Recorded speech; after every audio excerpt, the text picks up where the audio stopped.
नमस्कार विद्यार्थी मित्रांनो, स्वागत आहे तुमचं परत एकदा आपल्या नवीन सेशनमध्ये. आज आपण नवनीत प्रश्नसंच यामधील पेपर क्रमांक 3 यातील आपण भाग 11वा पाहणार आहोत. तर व्यवस्थित लक्ष द्या, व्हिडिओ संपूर्ण पहा, म्हणजे संपूर्ण तुम्हाला व्यवस्थित टेक्निक्स आणि ट्रिक्स समजून जाते. ठीक आहे, चला तर मग प्रश्न कोणता आहे बघूयात. भाग 11वा मधील पहा, 51 नंबरचा प्रश्न आहे. काय म्हणतोय तर एका भूखंडाचे क्षेत्रफळ 30,000 चौरस मीटर आहे. जर त्याची लांबी 200 मीटर असेल तर त्याची परिमिती आहे. आपल्याला या ठिकाणी क्षेत्रफळ दिलेलं आहे, लांबी दिलेली आहे आणि काय काढायला सांगितलं तर त्या आयताची काय काढायला सांगितली आहे, परिमिती काढायला सांगितली. मग आयताची परिमिती काढण्यासाठी प्रथम आपल्याला त्या आयताची लांबी आणि रुंदी माहिती असायला पाहिजे, मगच आपण त्या आयताची परिमिती काढू शकतो. पण या ठिकाणी प्रश्नात आपल्याला क्षेत्रफळ दिलेलं आहे, तसेच लांबी दिलेली, पण रुंदी नाही दिलेली. मग आपलं काम काय तर जे दिलेलं आहे त्यावरून आपण जी व्हॅल्यू आपल्याला पाहिजे ती काढू शकतो. मग आयताचं क्षेत्रफळ यूज करून तुम्ही आधी रुंदी काढून घ्यायची. पहा, या ठिकाणी आपण आधी रुंदी काढून घेऊयात. काय काय दिलेले ते आपण सविस्तर लिहून घेऊयात.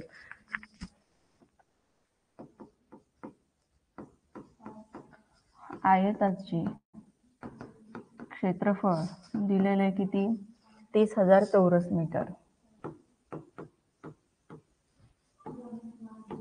त्यानंतर त्याची लांबी दिलेली आपल्याला, लांबी आहे 200 मीटर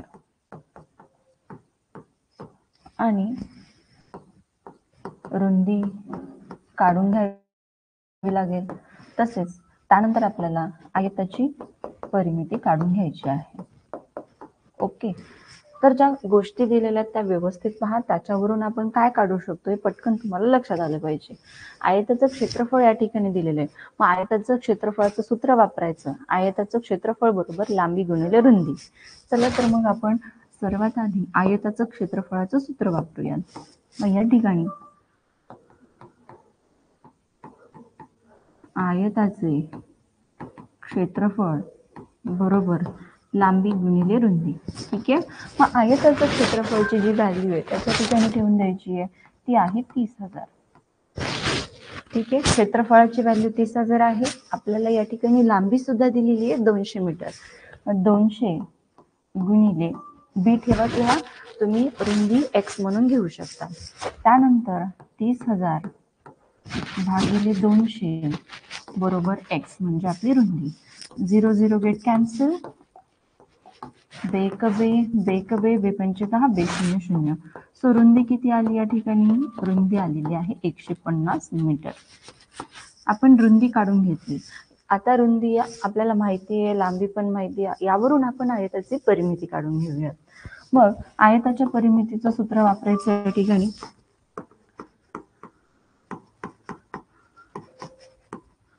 आयताची परिमिती बरोबर 2 कंसात लांबी अधिक रुंदी. ठीक आहे, मग 2 लांबी आहे 200, रुंदी आहे 150. मग आधी जे ब्रॅकेटमध्ये आहे कंसातील ज्या व्हॅल्यू आहे त्याची बेरीज करून घेऊयात आपण. मग 2 गुणिले 200 अधिक 150 येणार 350. मग बे 0 0 बे 10 चला 1 3 2 6 1 7 700 मीटर हे तुमचं फायनल असणार आहे. तर जे की आहे ऑप्शन नंबर बी मध्ये आपला आन्सर. बघा, आयताची परिमिती आलेली आहे 700 मीटर, ही आहे आयताची परिमिती. ठीक आहे, ओके. म्हणून आयताची परिमिती 700 मीटर आहे.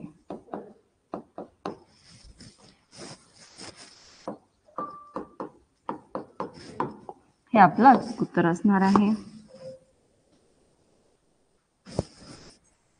पहा, अतिशय सोपं आहे. स्टेप बाय स्टेप सोडवत गेलात की परफेक्ट अचूक उत्तर 100% येणार. चला आता नेक्स्ट एक्झाम्पल पाहूयात आपण.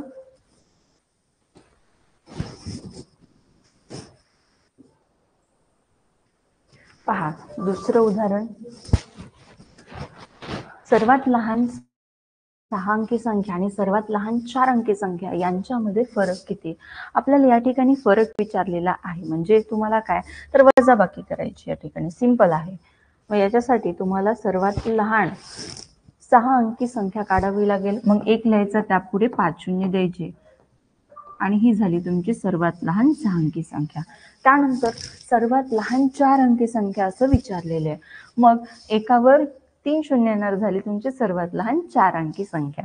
अतिशय सोपं आहे. टेक्निकनं तुम्ही जर गणित शिकलात ना, तुम्हाला अजिबात अवघड जाणार नाही, उलट सोपं वाटणार आहे. ठीक आहे. 0 0 0, आता इथे शून्यातून 1 जाणार आहे, आपल्याला हातचा इकडून उसना घ्यावा लागणार आहे. जर 0 राहणार आहे तर 10 झाली, तर काय आवश्यकता नाही सध्या. मग इथं 1 समोर दिला, इथं झाले 10, इथं राहिले 9, 10तून 1 गेला 9, 9ला 9 ॲज इट इज. सो 99,000 हा फरक येणार आहे. तर आपलं फायनल आन्सर बघा याच्यातलं कुठलं आहे, तर ऑप्शन ए मध्ये आहे. सो 99,000 आपलं उत्तर आलेलं आहे. चला नेक्स्ट क्वेश्चन पाहूया.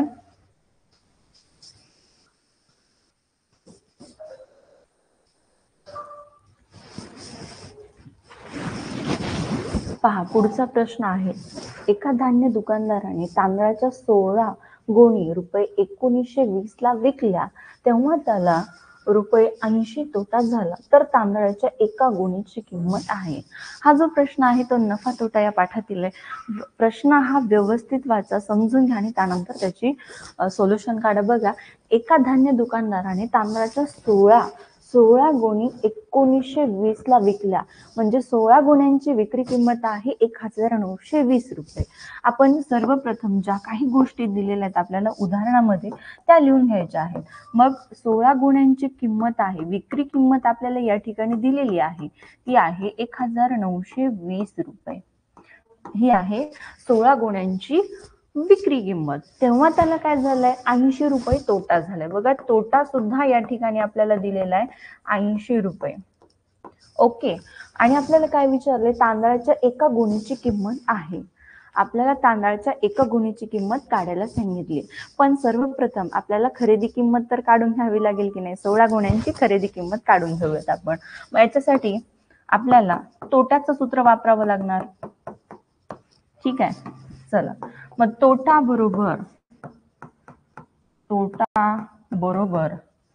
खकी वजा विकी. खकी म्हणजे खरेदी किंमत, विकी म्हणजे विक्री किंमत. चला आता व्हॅल्यूज पुट करूयात आपण. तर तोटा आहे 80 रुपये, खरेदी किंमत माहित नाही आणि विक्री किंमत दिली 1920. आता याचं पक्षांतर करा किंवा याचं पक्षांतर करा, नो प्रॉब्लेम. पण आपण हे जे वजाबाकीमध्ये आहे 1920 याचं पक्षांतर करून घेऊयात. हे जाणार अधिक मध्ये. ठीक आहे. 1920 बरोबर एक्स. समजलं एवढं. आता बेरीज करून घ्यायची. 0 अधिक 0 0, 2 अधिक 8 10, चाला 1 9 1 10, चाला 1 अधिक 1 2. सो एक्स बरोबर 2000, म्हणजे 2000 काय आले बाळांनो, 16 गोण्यांची काय आलेली आहे खरेदी किंमत, जे की आहे 2000 रुपये. ओके, समजलं सर्वांना. आता आपल्याला एका गोणीची खरेदी किंमत जी आहे ती काढून घ्यायची आहे. मग अनेकावरून एकाची किंमत काढण्यासाठी आपण भागाकाराची क्रिया करतो, म्हणून या 2000ला तुम्हाला 16ने भाग द्यावा लागेल, तेव्हा आपल्याला काय मिळणार बाळांनो, एका गोणीची किंमत भेटणार. ठीक आहे. म्हणून 2000 भागिले 16 करायचं. 16 1 16, 16 1 16, 16 1 16, किती उरले, 4 उरले. 16 1 16, 16 दोन्ही 32, किती उरले, 8 उरले. 80 झाले, 16 पंचे 80. सो एका गोणीची किंमत आली 125 रुपये. म्हणून तांदळाच्या एका गोणीची किंमत 125 रुपये आहे. चला, एका गोणीची खरेदी किंमत, तर तांदळाच्या एका गोणीची किंमत किती, तर 125 रुपये. व्यवस्थित लिहून घ्या.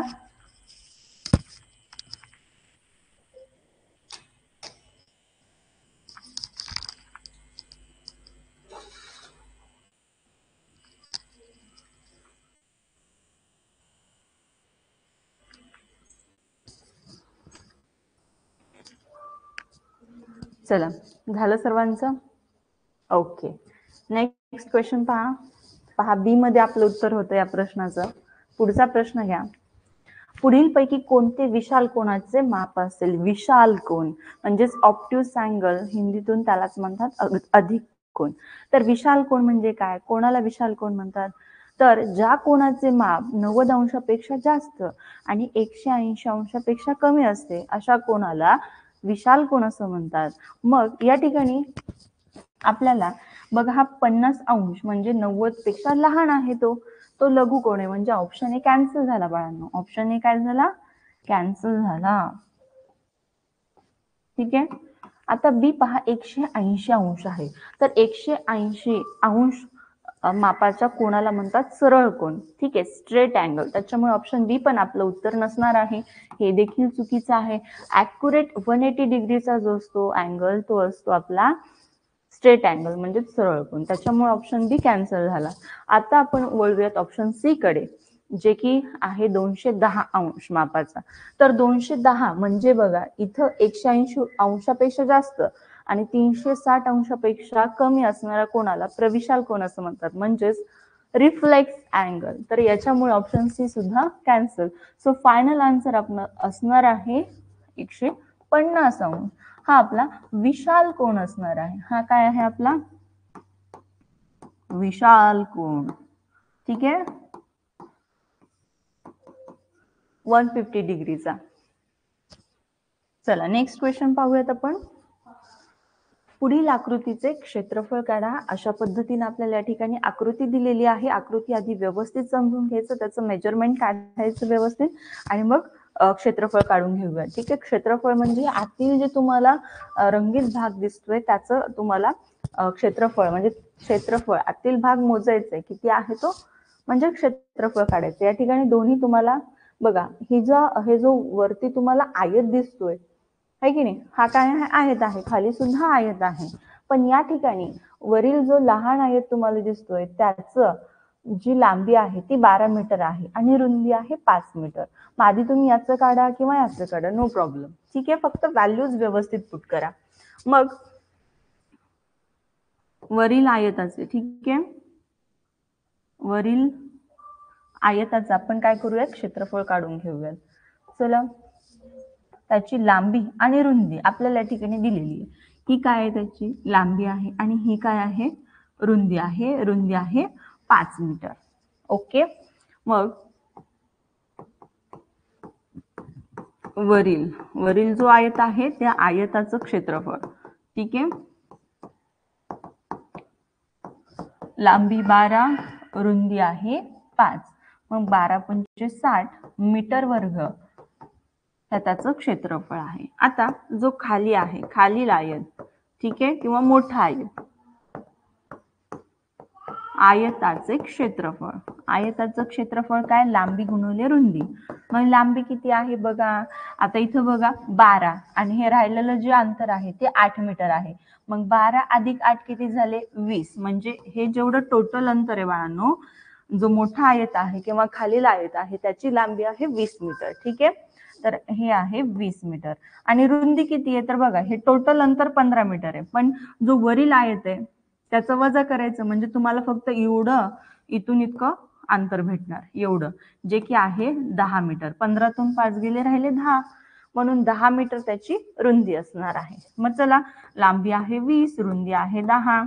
मग 20 गुणिले 10 करा किंवा 10 गुणिले 20 करा, काय येणार? 200 मीटर वर्ग. आता या दोघांची ऍडिशन करायची म्हणजे पूर्ण आकृतीचं आपल्याला काय मिळणार? क्षेत्रफळ मिळणार. त्याच्यामुळे 200 अधिक 60 काय होणार आन्सर? 260 मीटर वर्ग. हे आपल्या या आकृतीचं क्षेत्रफळ असणार आहे, जे की ऑप्शन नंबर डी मध्ये आपल्याला या ठिकाणी दिलेले आहे. पहा, अतिशय छान असा प्रश्न होता. अशा पद्धतीचे प्रश्न तुमच्या परीक्षेमध्ये येऊ शकतात. त्यानंतर नेक्स्ट क्वेश्चन घ्या.